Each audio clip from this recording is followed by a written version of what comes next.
Hey, it's Wednesday. Welcome to the show, everybody. This is the Leadership Toolkit. My name is Mike. I will be your host.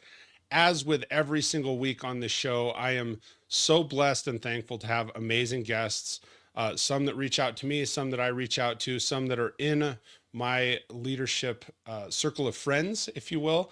And today, that is one thing I am so excited about because I'm bringing back a favorite of the show, literally a favorite of the show, one of the highest viewed shows that I've had for this podcast. My friend Ben Cosh, he is a mathematician. He is the Pro Vice Chancellor for Education and Modernization at the University of Kent. Yes, that's a mouthful. He said, look, if you're in the US, it'd be a vice president. But I think it sounds way cooler to say the Pro Vice Chancellor for Education and Modernization. He's gone from having a team of one to working with teams of hundreds of people, been on executive boards more than 15 years, probably 18 years now. We've been friends for a few years, working with people to get stuff done. That's what leadership is. So I am very excited to bring my good friend Ben Cosh back on the show. Welcome to the Leadership Toolkit, Ben. Hi, Mike. It's great to be with you. Great to be with you. So if you would, man, we've got a lot of ground we could cover. We started talking beforehand. I always, with my guests, sit and say, okay, we got to save it for the show because it's got to be really organic. We got to have these morsels. Hey, there you go, Mike Ashley. Get you Kathy, right? Because I know Mike was watching. He's a regular viewer of the show and guest. If you would, Ben, take a couple of minutes and share a little bit more of what is your background, who are you, what's your leadership experience, and let's get into having some awesome conversation today. Sure. So yeah, as you said, I'm a mathematician. My background is in academia in the UK. So I have a PhD in pure mathematics, and I've worked in universities for a long time now. And I spend my time teaching maths and doing administration and leadership. And I've gone through a collection of roles where I was associate dean for teaching and learning and head of a couple of schools. I was dean of the Faculty of Science at the University of Reading. And then I moved to Kent, where my job title was director of division, which was basically executive dean. But my kids loved it that I'm a mathematician, and my job title was director of division. So yeah, I was executive dean, and then a year or so ago, I got a little promotion to being Pro Vice Chancellor, where I'm responsible for a collection of our schools. I work with 5 of our heads of schools really closely, and I'm leading a program of change on our education portfolio. So we're completely redoing our education portfolio at the University of Kent. That's what I do in my day job. But on the side of that, I make videos about leadership, and I write a little blog about leadership, and I've published a book, and I'm working on another one because I think too many leaders find themselves kind of thrown in at the deep end without enough support or people to talk to. It's difficult when you're in leadership to talk to anybody because you can't talk to your boss or your team about the things you're unsure about, because you need them to look to you with confidence and think, yeah, they know what they're doing. So try to be a little outlet for people who want somebody to talk to about leadership. And I've done that in the day job, mentoring leaders and working with people, running workshops and training. So I do a little bit on the side for fun as well, and I really enjoy it. And I get to meet great people like yourself and Mike, who's watching. And yeah, it's one of my favorite things to think about, write about, and talk about. So I'm really pleased to get the chance to do it with you today. Absolutely, and I'm excited, and I would be remiss. So people do need to check out Ben as an author. He's got this book that was published about 2 years ago. We were talking about it, Leadership A to Z, from A to Z, and words for leaders to lean on. Here's one of the things I think is so unique about this, and I encourage every leader, manager, if you are in a role where you're influencing people or you want to be, pick this up. And one of the first things I highlighted in his book, and I'll give you a shout out here, Ben, because I think it's awesome, and we'll talk about some other stuff, is this is, if you can read it, it says it's a leadership dictionary. It says it's a short leadership dictionary. And it is one of those things that is so simple and beautiful. And we were talking just beforehand. Sometimes it's really hard to distill things down to simple, especially as a leader. But I would encourage everybody, and I have a few pages marked, but Ben goes into things like, what are words leaders should lean on. I have K marked because it's one of my favorites: knowledge, keen, and kind. So leadership's based on knowledge, knowing what's going on, knowing what your team thinks and feels. It goes on. Then it says, you must be keen-eyed, keen-minded. Like, we have to be alert. We have to be paying attention. We have to be looking out, and be kind. And I think, especially given some of the current climate, it's easy to lose that kindness quickly. So that was one of those things that I had marked. And so I encourage people, check that out. You have a new book coming out called Lead Well, Live Well, which we That's talked a little that's bit about. yeah, that's the working title right now, and I've got a full draft, and I've got a few people reading it and letting me know what they think and making sure it is on point. So one of the things we were talking about just before we went live was, talking about the definitions of leadership, and Yeah, we get in and we talk a lot on this show because people carry a little bit different perceptions from maybe where they're at or how they've been trained or who was a good mentor in their life, and they take these bits and pieces and we take these things and we go, well, that's what makes a good leader, and we put them all together and we put them in this box, and that's what's going to be perfect. So one of the things that got a lot of comments the last time you were on the show is your definition of leadership. And we talked a bit about it. So I want to start there just to give people the lay of the land and the foundation from Ben.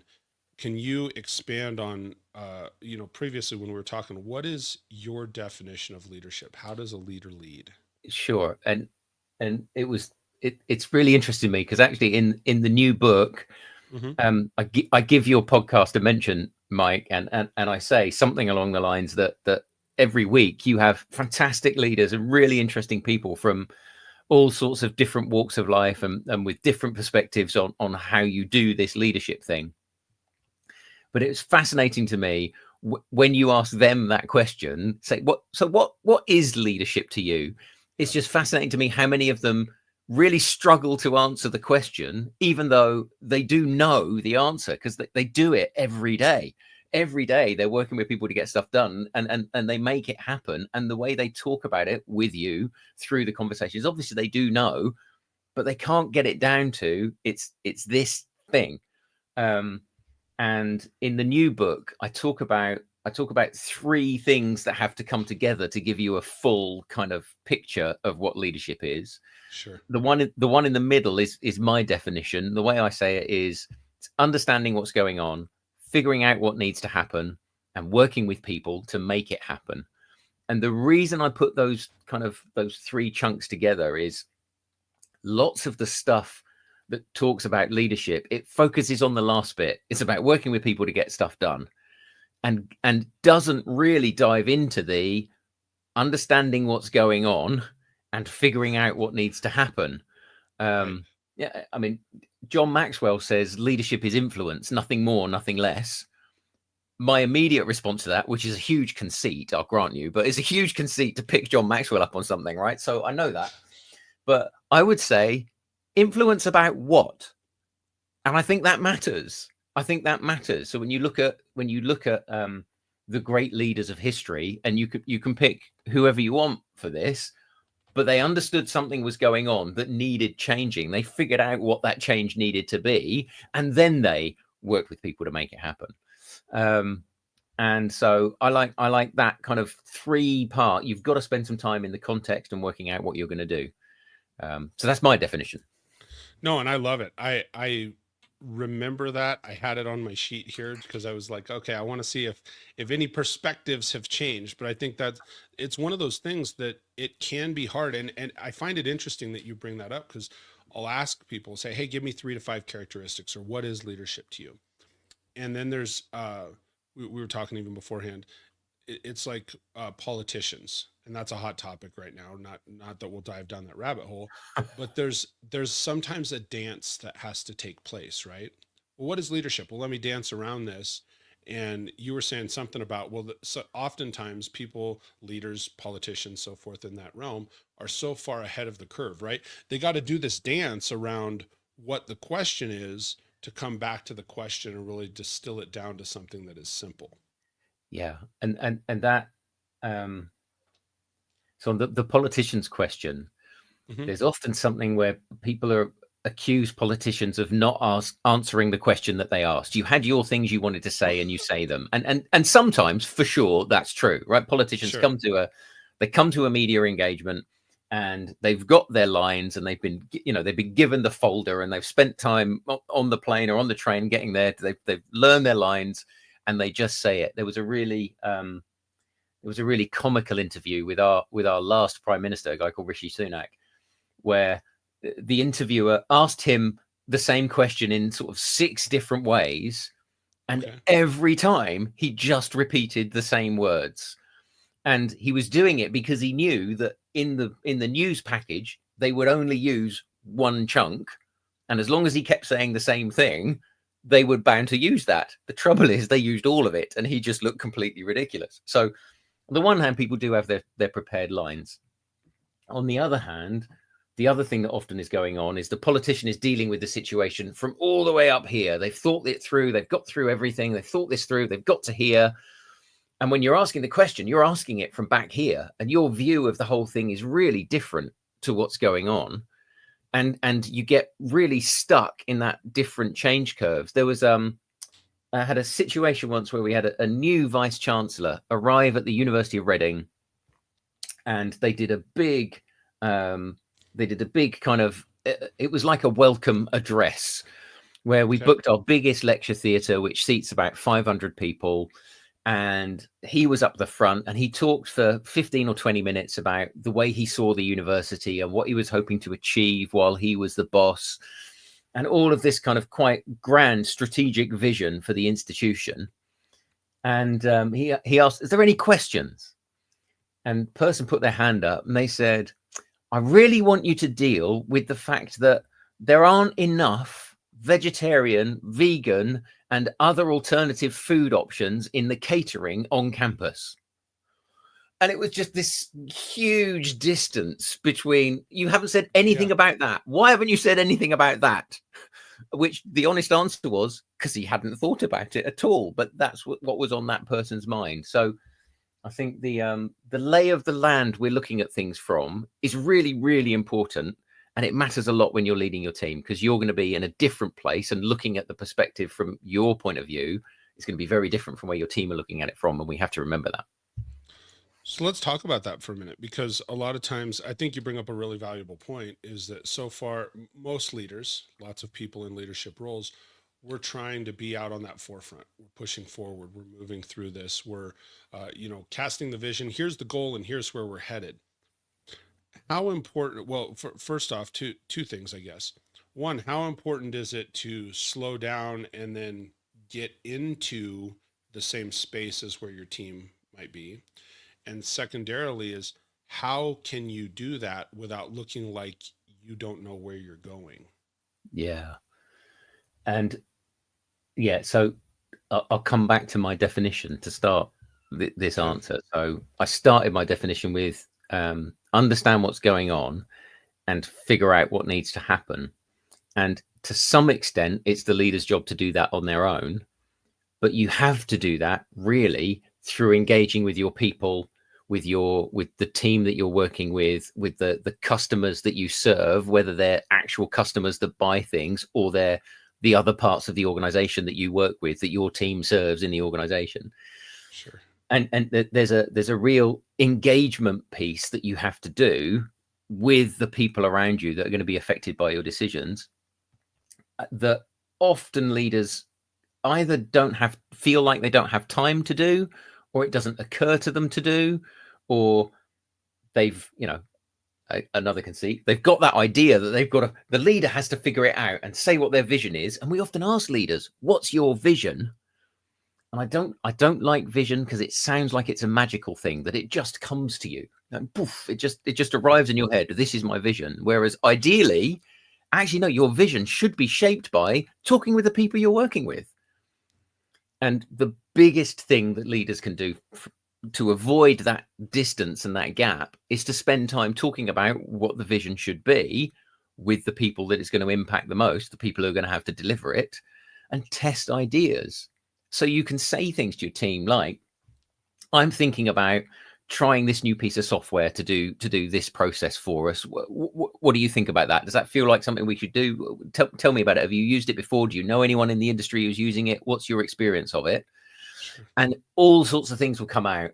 Like, it could just be, oh yeah, my friend tried that at a company over the road. It was a complete disaster. They hated it. Once they got into it, it was just rubbish. Or a story about when the last time somebody tried to implement a new piece of software and the new thing, and this is what happened, and these are the things to avoid. As you do that, you learn how to shape what you're going to be talking about even if you decide you do want to go ahead with it, you learn what the pitfalls are, you learn what your team are going to be worried about, and you shape how you talk about it with them. So you've got a sense of the direction yourself, but you shape how you talk about it through engaging with your team from day one. So does that answer your question? Yeah, it does. It answers my question very directly. I think it's one of those things that it's easy as leaders, and I want to go back and ask this because we started to touch on this last time, and I don't think we dove really deep. So I think, we as when we get into that leadership titled position, it's easy to say, well, yeah, we've got to know it all, and we have to know all these things. Two of the things that I picked up on that you said that are really valuable is, for people that are in leadership and management, stop telling yourself you don't have the time. You have to make the time. I think one of the things that was very profound the last time that we were together, and let me think of how that you said this, and it was a mentor that said it to you, but you put things so simplistically often, Ben. And it's funny because we were talking beforehand, and you said, yeah, it's really hard to get down to the simple, right? Because we're headed all these different directions. But one of the things that you were talking about was your email story, and you said, well, what happens the next day? And your friend or mentor looked at you and said, well, you go home, like you stop, right? And you got to do those things. And I think when we realize, as leaders, as managers, as people in business, whatever your role may be, when something is valuable, you make time for it. And one of the things I'm hearing you say, Ben, is, okay, well, if it's important that you take into account what your team's opinions and values and ideas are, then you make time for it. And one of the things that's just a killer of that is, I've caught myself doing it. Well, I don't have the time for that. Well, then it's either not important, or you need to find somebody else to dish it off to, because, Yeah. or you need to eliminate it, right? Or eliminate whatever that thing is. Yeah, So I agree with you completely, and I could go in four different directions off of that. Um, One of them, and perhaps the easiest way to do that is to give yourself structured time in the diary with the people you need to work with the most. So for me, I've got about 7 people that I work with the most, and they all they're the people who report to me, sort of. Don't like that phrase. We work together on stuff, but those people, I make sure I sit down with them one to one every week, and often it's like this. It's online, and it's via a Teams call, but we have 30 minutes in the diary every week where we are talking about stuff. And not often is it a case of, Ben, I need you to do this for me so that you can sign it. Sometimes it's something I haven't signed off or something I need to do. sure. It's very rarely me saying to them, I need you to do this like this. It's much more, this is going on. How do we feel about it? What's the view of your team? How are they feeling about it? This is what corporate's thinking. This is what the executive are thinking. We have those conversations, and it just comes from that half an hour in the diary every week where we are talking about that stuff. The story you're telling is that prioritizing is really important, and often we like to think about prioritizing as the things we need to get done, but sometimes those things are people related. So I try really hard not to cancel any of those meetings, and if we do have to shuffle them, we shuffle them, we don't cancel them, because they're really important. And I could talk about the prioritizing bit loads more, and making sure you get out the door on time. That's a bit of a hobby horse of mine, but I'll leave it to you to guide us if you want to go into that some more. Sure. A couple things that I picked up on is, as you're saying that, you're saying, hey, we have this call, we have this, the bottom line is it's scheduled. When you Yeah. have something that's important, when whatever that priority is, you schedule it. And then one of the key things, and I think people should make note of this and they should write it down. We don't cancel it. You said we don't cancel it, we shuffle it. Yeah. And I think so often the easy answer is, well, we'll cancel that 30 minutes and we'll catch it up next week. And I think that's a real pitfall. If it's something that you had the time, that you said, hey, this is important enough to schedule, pardon me, if it was important enough to schedule initially, then you really need to look at it rather than just saying you're going to kick it forward every week. And Yeah. we fall into that trap as leaders with training. We fall into it with our one-on-ones. We fall into that trap with all kinds of pieces of our time, right? Because so often our time is spoken for. And Yeah. it's very easy to go, well, gosh, I have this team and I've trained with them and we've had these conversations twice a week for how many weeks. We can just skip this one. And I don't think that's a healthy attitude to have. If it's important enough, you're still going to do training. If it's important enough, you're still going to do a one-on-one. I like the fact that you just said, hey, we shuffle it, we don't cancel it. Yeah. And I think in case any of them are watching, so every now and again we cancel one, but it's only if the day before we spent an hour and a half talking about those things in a structured meeting, and we know we've covered everything we would have talked about anyway in a planned meeting. Sure. That's typically the only time we actually cancel them. But most often it's no, can I move you from, literally, can I move you from 10 until 11 because this other thing has come in? Yes, we can do that. That's how we handle it. And what you're talking about is it's classic kind of Eisenhower urgent, important matrix stuff. The Eisenhower's line was, I have two things, the two tasks on my list, the urgent and the important. And the urgent are never important and the important are never urgent. Now, it's a bit more refined than that, but the important things are very rarely urgent. It's not urgent that I have a one-to-one with my team. And another one of my hobby horses, exercise, eating right, enough sleep are never urgent. Time with your family is rarely urgent. But those are the things that are really, really important as a human being, let alone as a leader. As a human being, human first, those things are really important. They're very rarely urgent, but you've got to make time to do them. So let me ask you a question, because something you said human first. And I hear that a lot when we get into leadership and I start talking to leaders from all over the globe, all different areas of business. One thing that commonly comes up, more than one thing, but certainly, family, being the human. You just said like how to eat, how to exercise. Spirituality often comes up. Yeah. How important do you think that is? Like being the human first, and can you expand on that a little bit? Because that's something I'm really diving into more. When I started the show, it was like, hey, what are the leadership characteristics? How do you get ahead at work? How do we talk about business? But as time has gone on, especially in this last year, I've talked to a lot of really high level people, including yourself. Where you're the vice president. I don't remember the full term.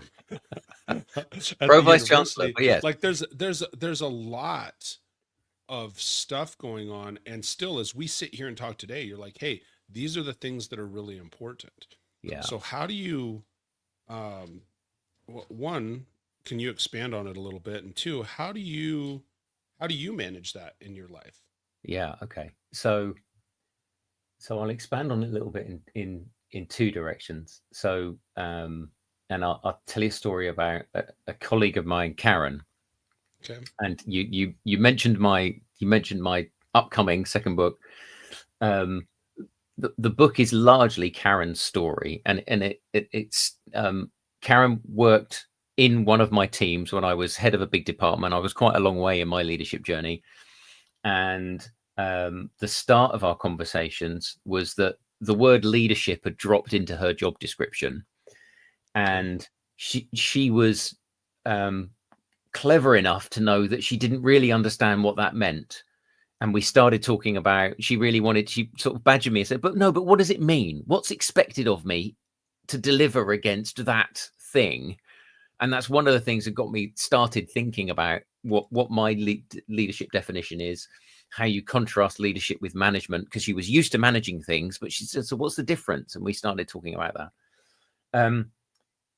There's lots of stories about the things that we talked about together, but one of the big ones for Karen, she was working 12 to 18 hour days, 5 or 6 days a week. Most Saturdays she worked 12 hours. On Sundays she worked half the day, and she literally had no life beyond that. and she would Mm. describe it as that. And lots of us have that thing where we start staying late in the office and we stay a little bit late 2 or 3 days in a row, and then, oh, hang on a minute, I need to pull that back. She had spent years kind of stuck into this thing where she had nothing else to turn to at the end of the day. And we got so far in talking about what leadership is and how you do it, and the sorts of things we talked about around the definition and prioritizing things and how you actually deal with difficult colleagues and all of those kind of leadership technique stuff. Mm-hmm. But what it really came down to was, we realized in order for her to take the next level, we had to push into, how does she turn to something else at the end of the day to give her brain a bit of a chance to rest from the leadershipy stuff and to just breathe. And we kind of looked each other in the eye one day and said, we need to talk about this stuff that's outside of work, don't we? And I was scared because I'm no counselor or therapist or anything like that. I don't have any qualifications in that. Nothing at all. And she was scared because she knew this was like really deeply personal stuff. And in the end, we said, no, okay. We both looked at each other and said, right, we're both willing to try it. And if it goes horribly wrong, we'll step back and say, sorry, we shouldn't have done that. Mm-hmm. And we really pushed into how to create a life for herself. And she had to start, she took up some hobbies and found a group to go to and found a church to join, and then started doing things. And the reason I tell this story is that she realized in doing that all of the complications that the people around her had in their lives and the desires that they had to do other things, and that doing those things, they became more and more important to her. So she stopped getting frustrated with the people who couldn't do things as quickly as her, because of course she did everything quicker, because she literally worked 2 days for every day in the office. She was working 2 days worth of hours almost. So she was twice as fast as everybody else. And it took her creating her own life to recognize that her colleagues had that too. And she became a much more human and better leader as a result of creating that for herself. And I think it's getting more important now than it ever was when you and I were growing up, Mike. Sure. When I think it was typically true, and when you and I were growing up, and perhaps the generation a bit before that, typically true, there was one breadwinner and one person at home that handled the human stuff. And more now, with how the cost of living has gone up, everybody kind of has to be dual income typically to make ends meet and to make life work. So you have to be working. So actually, the person in a senior role like me or like yourself spend more time at home doing the stuff than it was previously the case 20 or 30 years ago. And because we're all working and homing, there's very little time left over for the selfing. Right. And so I think it's more important now than it ever was that we make time for ourselves, and we recognize that in our colleagues, that when somebody looks at you and says, I've had a nightmare with the kids, this has happened and this has happened and this has happened, I'm sorry, I'm 90 minutes late, that you can go, yeah, fair enough, understand, get it, don't worry about it, you'll make it up, I know you will, I know you're committed, I know you're on board, you'll make it up, we'll figure it out, no problem. That gives such a relief to the people that you're working with, that you see them as human beings.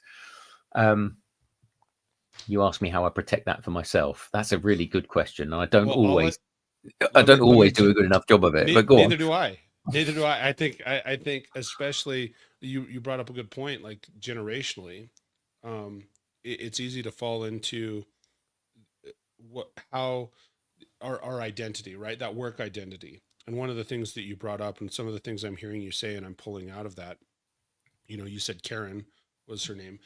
Karen's identity was to be a business person and a leader. Like that became her whole identity. Yeah. So all of a sudden, well, the time comes, it's 5 p.m., 6 p.m., whatever that is, and that ends.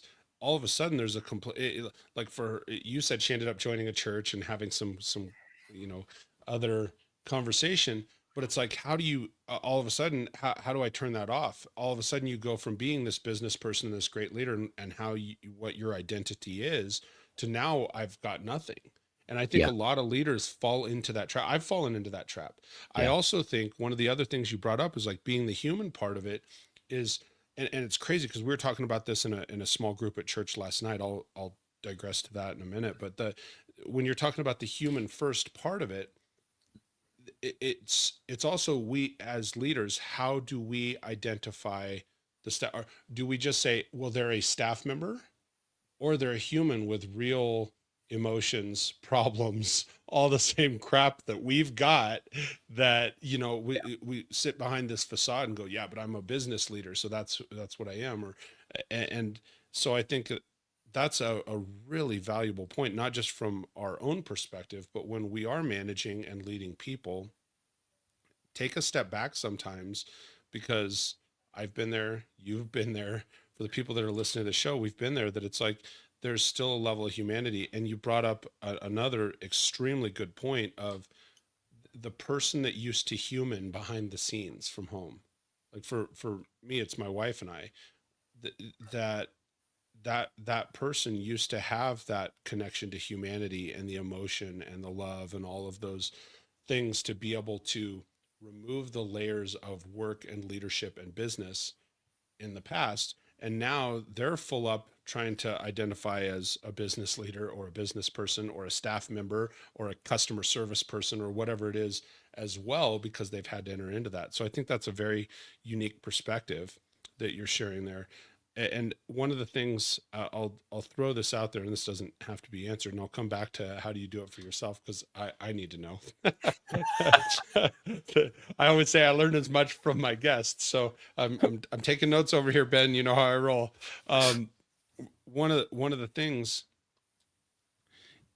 when you're saying your friend fell into this role and she was working twice as much as everybody else, you've got to ask yourself, and this is a very broad question: how do you measure that leadership success?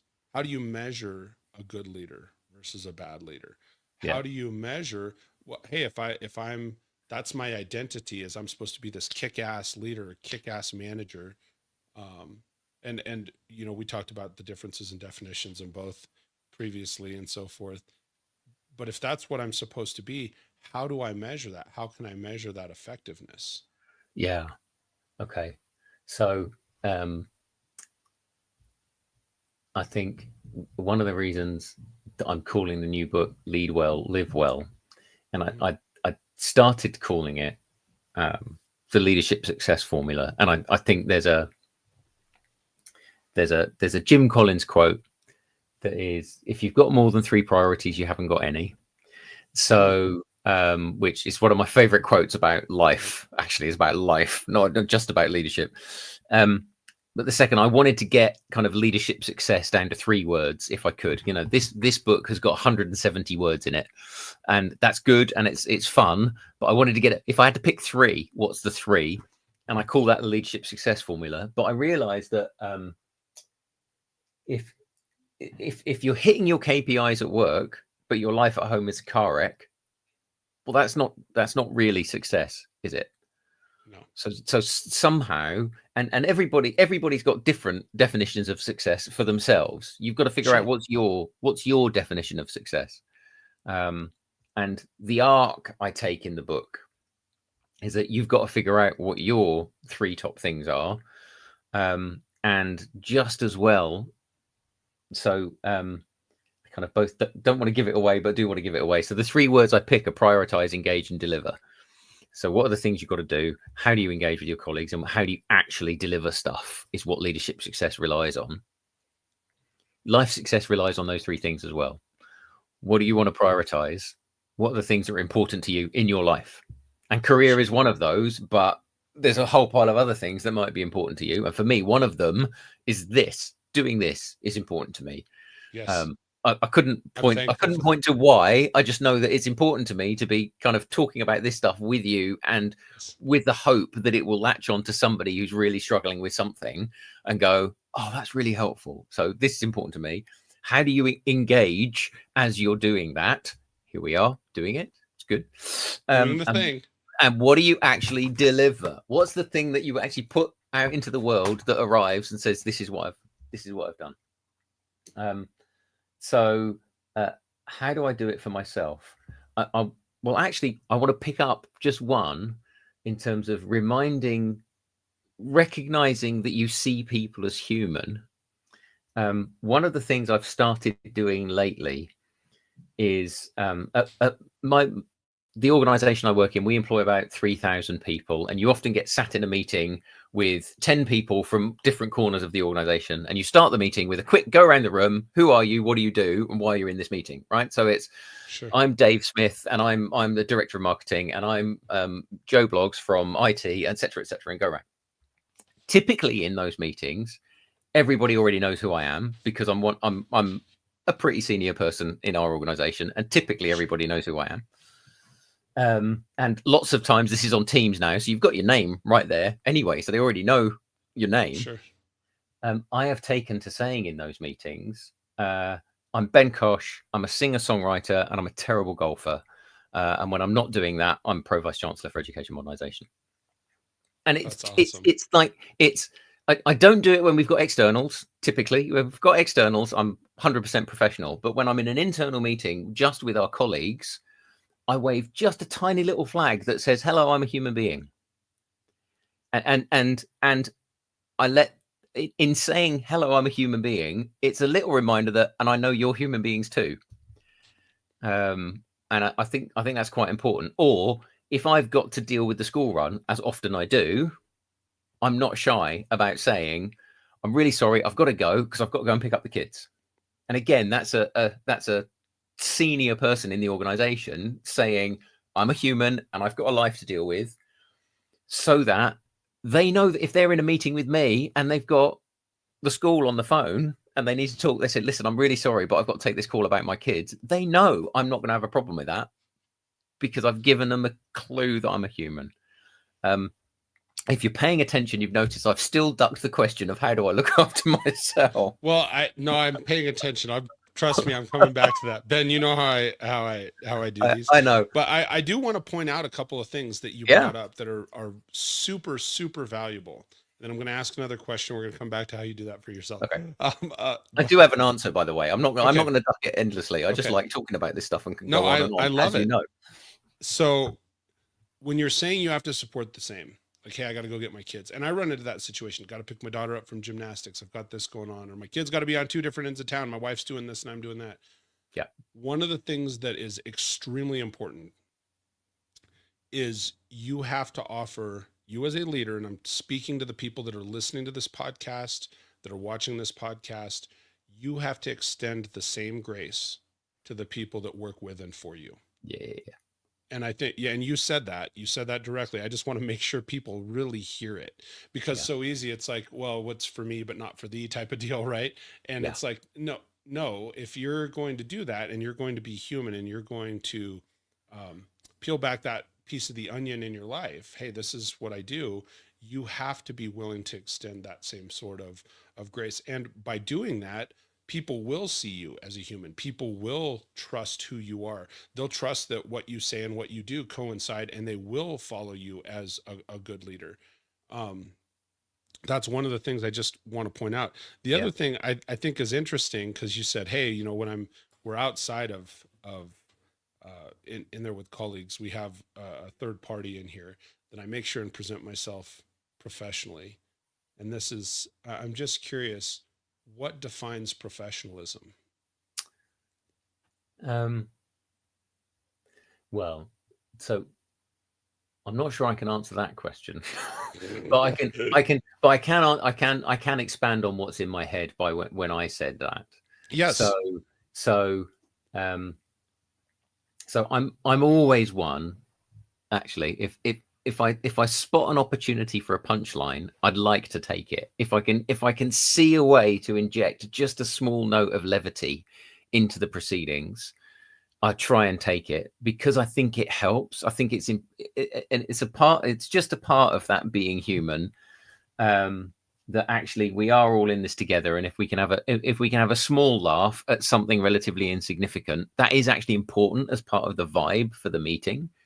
But it's also true, and I've done this every now and again. You get it wrong, and in going for the moment of informality, you undermine something serious that's gone on. I had it in a meeting. A couple of weeks ago, where we were senior colleagues from the executive group of the organization. We're visiting all of our academic schools, and we're just sort of putting ourselves in front of the academic schools to say, this is what's going on for the organization right now. We're trying to do these things. These are the challenges. These are the opportunities. Interested in anything that you want to talk about. One colleague who I know quite well, I know relatively well, was making some comments, and then deliberately deferred and moved over to somebody else, and then asked them to stop going on about something, suggested they stop going on about something, which usually is that person who's really going on about something and leans into it. And I took the opportunity to make a joke that I thought would lighten the mood in the room, and say, I just want to know, this is the first time I've heard in being here 3 years, that person asks somebody else to stop going on about a point. And some of the people in the room got the joke, appreciated it for what it was, lighthearted, friendly, mild banter with this individual. But when you can just see on somebody's face that you've missed. Yes. You've gone for something and you've missed, and I could see in his face that instant I thought, oh no, I got that wrong, because he's actually quite upset that I made that comment. And the reason he was upset was he was making a serious point, and he was trying to get a serious point over, and I'd undermined that by being silly. So I made a point to go up to him at the end of the meeting and say, listen, I got that wrong. I'm really sorry. I know. And he was very gracious and said, I know what you're aiming for. I'm sorry I got upset with it. And we're still friends. Anyway, to come back to the point about professionalism. Let me stop you there for a second too, because I was going to ask, and I wrote this down, but you already covered it, and I want to pull it out of here. Yeah. One, I was going to say, well, what do you do when you miss? And I think so eloquently you said, look, I just went up afterwards and I apologized. I screwed up. I think that's a defining characteristic of really good leaders, is you just own it. You don't have to sugarcoat it. You don't have to dance around it. Don't let a bunch of time lapse. If you know you screwed up, hey, this was a miss, own it and handle it with whatever necessary means are in that moment. I think there's so much value. I remember one time going through something at work, and we had it was B2C type of deal. So we were dealing with a customer that had purchased something from us, and we screwed up. And I remember my wife walking into the office at the same time I was having a conversation with the gal, and I didn't have anything else to say, other than I said, hey, I'm really sorry. We screwed up there. We missed it. And quite literally, my wife got emotional, and we finished the conversation, left on good terms. We did what we could as a business to make it right.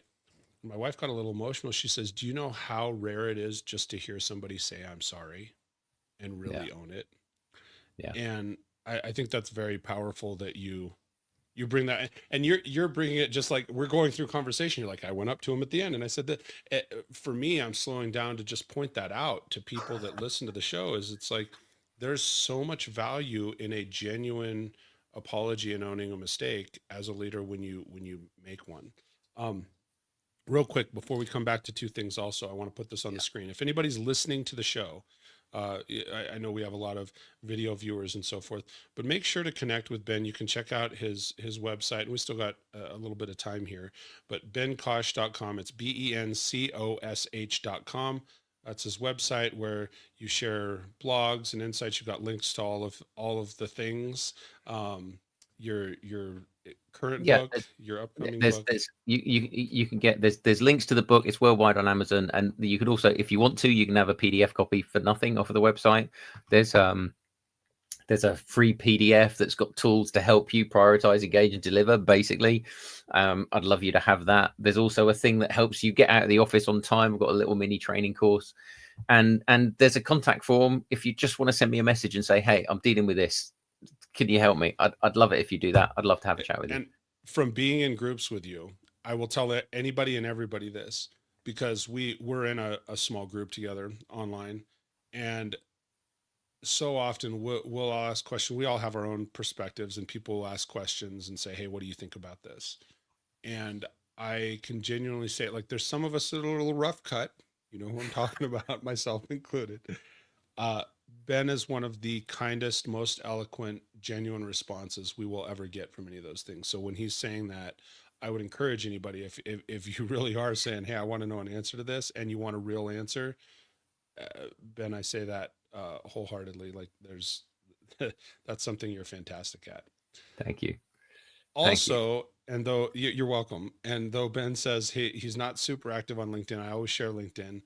You can connect with him. It's Ben Cosh 1, BENCOSH 1 is his link on LinkedIn there. So going back to two things. Yeah. One, we're on the human first question.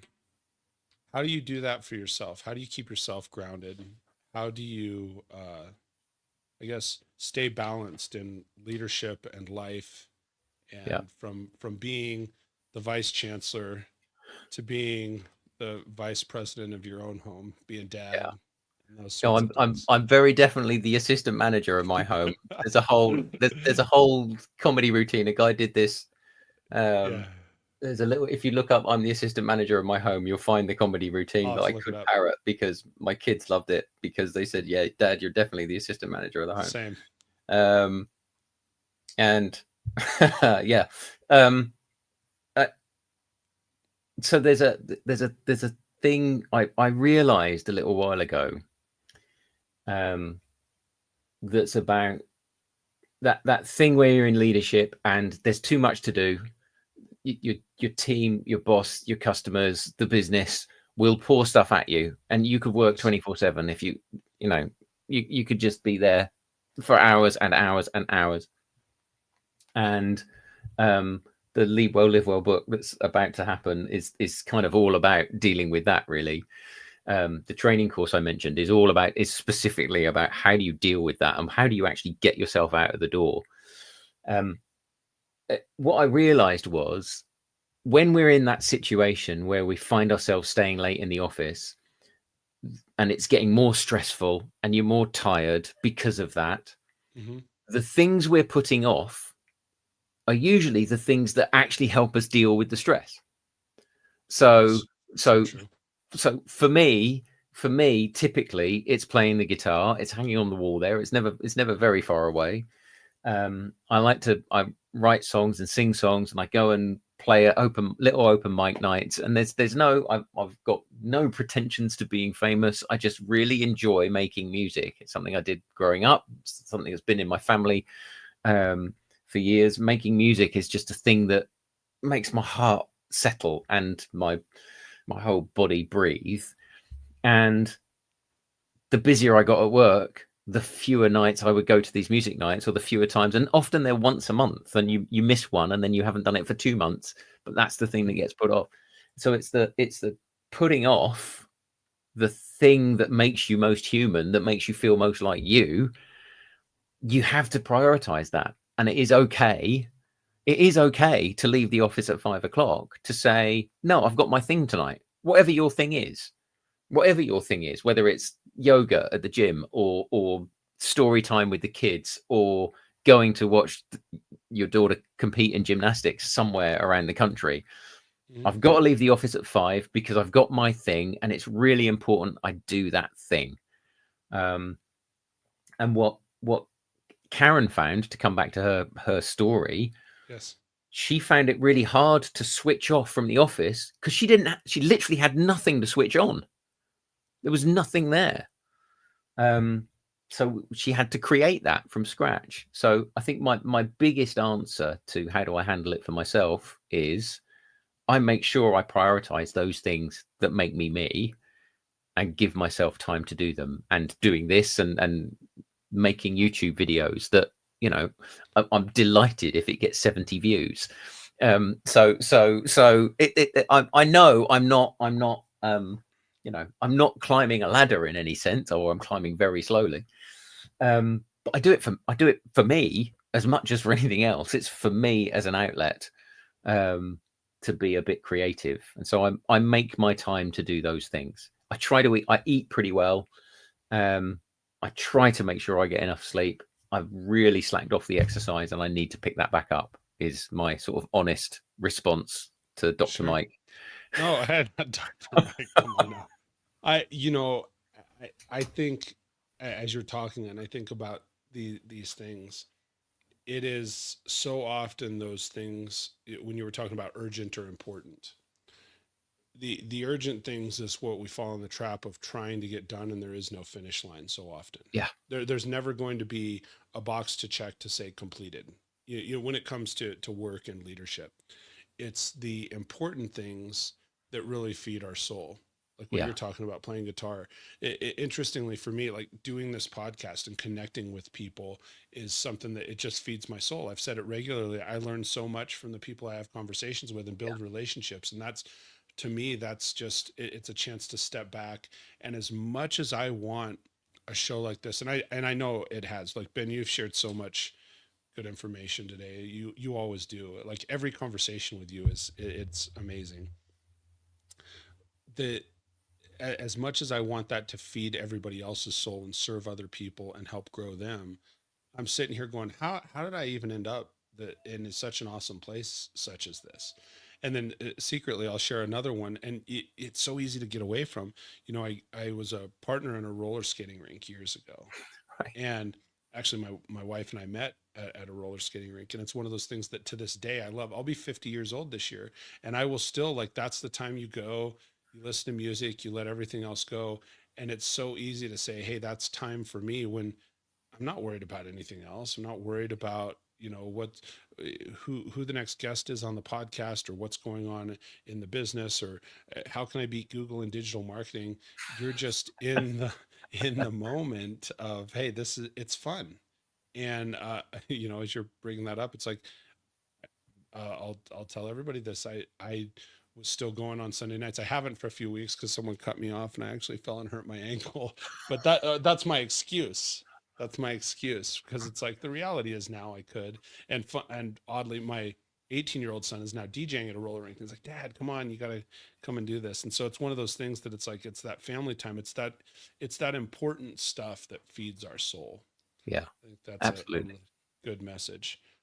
As we're coming to the tail end here, we're almost an hour. Each time you and I start talking, it's like we could do a 4 hour We easily Joe. could. Yeah, let's I'm, just do the I'm Joe amazed Rogan an thing. hour's gone.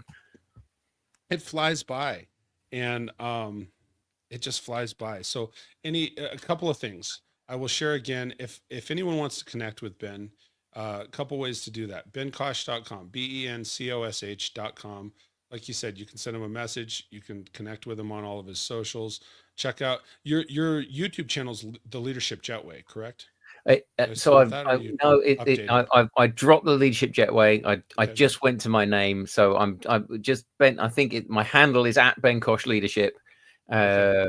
on YouTube, and you can find me on YouTube. Yeah, And certainly connect on LinkedIn. yep. Watch for his new book to come out. But I'm telling you, if you're listening to the show, go buy this book. Or he said you could download it as PDF. It's simple and beautiful and awesome. So check those things out. Ben, any final thoughts to take us out today? No, I just think actually my final thought is just a thank you to you, Mike, because you say you do this to feed your soul, but I know that everybody who watches this or listens to this gets something out of it, and I've gotten things from guests you've had previously, even sometimes the guests that I know quite well, because we share things, and then they'll drop something into the conversation that makes you go, oh, that's changed my whole week. I've now got to go away and think about that for the whole week. So my only final thought is to thank you for doing this, for putting something out in the world, and thank you for having me to be a part of it this week. I've really enjoyed it. Absolutely. Thank you for making the time. I'm really genuinely blessed to be able to connect with people from all over the world, and certainly just Yeah, like you, Ben. I'm so appreciative. So I'm going to go ahead thank and you. take this out if you want to hang out for just a moment. Sure. So, ladies and gentlemen, that is going to bring us to a close for another episode of the Leadership Toolkit with Ben Cosh, who is the Pro Vice Chancellor for Education and Modernization at the University of Kent and the assistant manager in his household, and an all-around awesome guy, great leader, someone that is a great teacher, and someone that's just amazing to learn from. So I encourage you to connect with him. One of the best things also, I always have this ask at the end of the show. If you're not already subscribed to the channel, please subscribe. You know, if you're watching on YouTube or on Spotify, Apple, and you've gained something from the show, please leave a rating, throw some thumbs up on it. Most importantly, and that's one of the ways that the show grows. You know, it gives us an opportunity to connect with more people out there in the world. Most importantly, though, if you know somebody that would gain some insight and wisdom from hearing this conversation with Ben today, or hearing any of the episodes of the show, please share it with them. You know, like Ben said early on his third part, work with people to make things happen. So this is one of those ways. If you hear something awesome, share it with somebody and help them make something happen. So that's it. That's the whole message. Thanks for joining me today. I appreciate you. Until we speak next, stay great, everybody. We'll talk soon.